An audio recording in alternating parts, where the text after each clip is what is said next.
In this video, we're going to take a look at symbolic format, or sometimes called symbolic notation.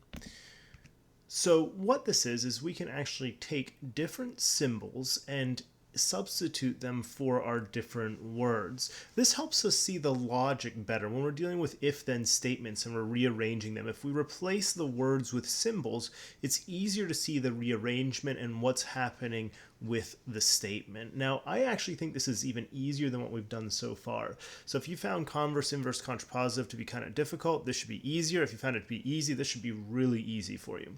So this list right here would be a really good thing to put in your notes.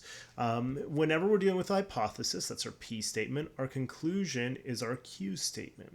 Implies, or the if-then, is the arrow sign, and then not or negate is going to be this little squiggle right here. So, and then also therefore, which I don't know if we'll get to therefore today in any of the practice. If you do, great, and if you don't, it's just review before we get into tomorrow's lesson. So what we do is we take these and we recreate our statements. So let me show you an example.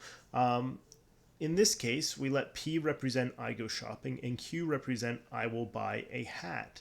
So write out P implies Q. So there's two ways we do this. One way is they give us the symbols and then we write the statements. The other way is they give us the statements and we write the symbols.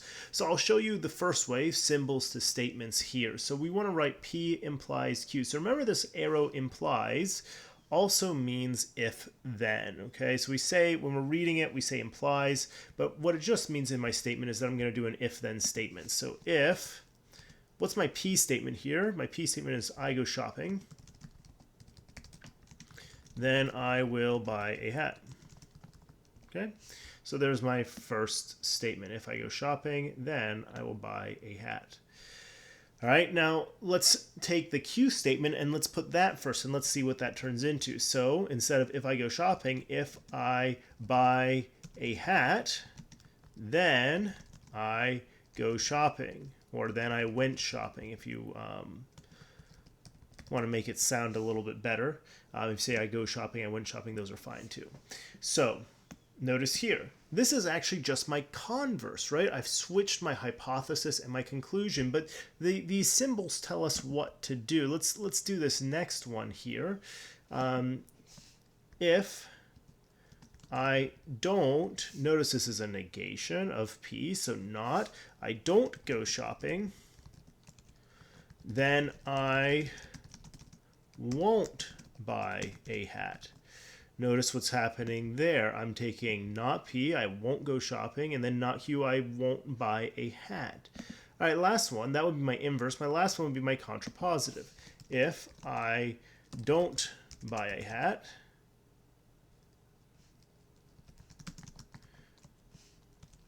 then I won't go shopping. All right, so let's see if that works for us. Notice we'd have not Q, not buy a hat, and then not P, won't go shopping. So notice how we take the symbols and you let that show us how to set up our statements. All right, last review part for this. Now we're going to go the opposite direction. They give us some statements. We need to turn them into symbols. So notice here, we'll use two different colors. So P is two planes intersect. And then Q, we use red here, the line, the intersection is a line. So there's my P statement and my Q statement. So let's take a look. The intersection of a line, that shows up here. That would be a Q statement. And over here, this would be a P statement, right? So, and I have an if, so that means I'm going to use an arrow. So I like to put my arrow in first. And on the left side, in the if section, I've got a P. And then let's take a look. Is this P or is this not P? Notice it's don't intersect, and there's no not in the original. So it's the opposite. So that'd be not P implies Q. And let's double check the intersection of a line. The intersection is a line. So that checks out. That looks good. Let's do this last one here.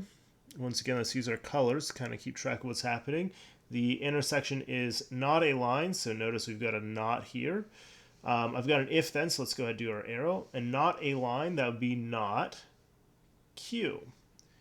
And then they do not intersect. So that's my P statement, and I've got a not. So that's going to be not P. All right, so that's how we're going to set that up. Not Q implies not P. And so all we do is we take the statements and we turn it into symbols. Hopefully this works well for you. You have a Google form for this. And then go ahead, try that and see how it goes. Again, as always, if you have any questions, feel free to reach out and contact me. Hopefully I'll see you in a few weeks. If not, keep plugging away at your work.